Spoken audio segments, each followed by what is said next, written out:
আমাদের বাড়িতে সবাই দই বড়া খেতে খুব ভালোবাসে, তাই আজ মা হোলি স্পেশাল দই বড়া বানিয়েছিল। নমস্কার, আমি রাজশ্রী। আমার ইউটিউব চ্যানেলে তোমাদের সবাইকে স্বাগত জানাই।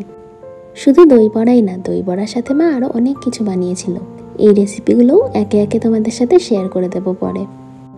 চলো তাহলে রেসিপিটা শুরু করা যাক। দই বড়া বানাতে মেনলি লাগে বিউলির ডাল, মানে যেটাকে হিন্দিতে উড়দ কা ডাল বলে। এই ডালটাকে বাটিতে করে মেপে নিয়ে ভিজিয়ে রাখতে হবে। ওভারনাইট ভিজিয়ে রাখলে ভালো হয়।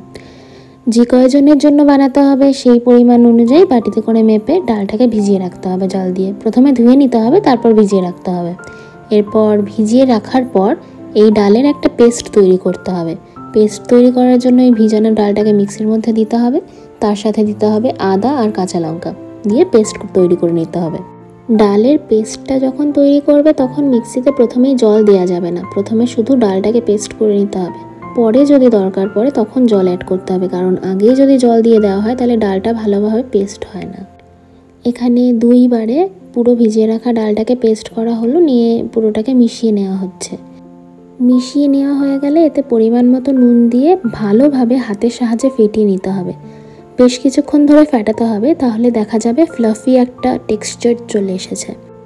এরপর ব্যাটারটা পারফেক্টলি তৈরি হয়েছে কিনা দেখার জন্য বাটিতে করে জল নিতে হবে। জলের মধ্যে ব্যাটারের একটা ড্রপ দিতে হবে। ড্রপটা যদি ওপরের দিকে ভেসে ওঠে তাহলে বুঝতে হবে ব্যাটারটা পারফেক্টলি তৈরি হয়েছে।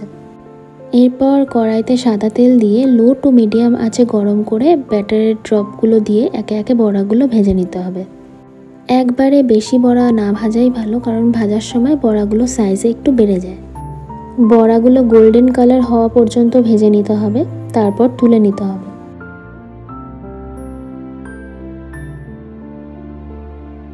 এখানে এবার দেখো বড়াগুলোর কালার চেঞ্জ হয়ে এসেছে, এবার গোল্ডেন কালার হয়ে এসেছে, তাই জন্য তেল ছেঁকে বড়াগুলো নামিয়ে নেওয়া হচ্ছে।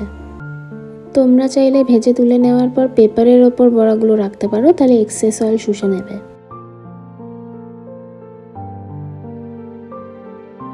বড়া ভাজা হয়ে গেলে অন্যদিকে গরম জল করে নিতে হবে। এই গরম জলটা লাগবে বড়াগুলো ভেজানোর জন্য। এই যে একটা পাত্রে গরম জল নেওয়া হলো, তার মধ্যে পরিমাণ মতো লবণ আর হিং দেওয়া হলো, দিয়ে মিশিয়ে নেওয়া হলো। তার মধ্যে বড়াগুলো ভিজিয়ে রাখতে হবে। ভিজিয়ে একটু চামচ দিয়ে ভালো করে ডুবিয়ে ডুবিয়ে যাতে সব কটা বড়া ভালোভাবে ভিজে যায় সেরকমভাবে দেখে ঢেকে রাখতে হবে। মোটামুটি 1 ঘন্টা পর মা এখানে দই বড়াটা সার্ভ করছে।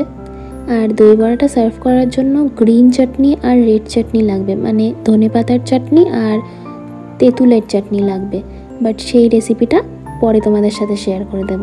এখানে আপাতত দই ফেটানো হচ্ছে। দইয়ের মধ্যে বিট নুন আর চিনি দিয়ে ফেটিয়ে নিয়ে সেই দইটা দই বড়ার উপরে দিয়ে দেওয়া হচ্ছে। আর বড়াগুলোকে প্রথমে জল চিপে তারপর বাটির মধ্যে নেওয়া হয়েছে। সেই বড়ার ওপর দই দিয়ে দেওয়া হচ্ছে, তারপরে দিয়ে দেওয়া হচ্ছে ঝুরি ভাজা। তোমরা চাইলে চানাচুরও দিতে পারো। তার উপর দেওয়া হচ্ছে ধনেপাতার চাটনি, আর তারপর দেওয়া হবে তেঁতুলের চাটনি। এই ধনেপাতার চাটনি আর তেঁতুলের চাটনিটা অনেকটা টেস্ট ইনক্রিজ করে। এটা যদি বাড়িতে বানানো হয় তাহলে তো বেস্ট, তাছাড়া দোকানেও কিনতে পাওয়া যায়। এর ওপর দেওয়া হচ্ছে গুঁড়ো মশলা। ধনে, জিরে, মৌরি আর শুকনো লঙ্কাকে শুকনো খোলায় ভেজে নিয়ে গুঁড়ো করে নেওয়া হয়েছে, তাহলেই গুঁড়ো মশলাটা তৈরি হয়ে যাবে। এরপর ওপর থেকে বিট নুন আর আরও একটু টক দই ছড়িয়ে দিলেই আমাদের দই বড়া রেডি। ভিডিওটা ভালো লেগে থাকলে চ্যানেলটা সাবস্ক্রাইব করে দিও কিন্তু।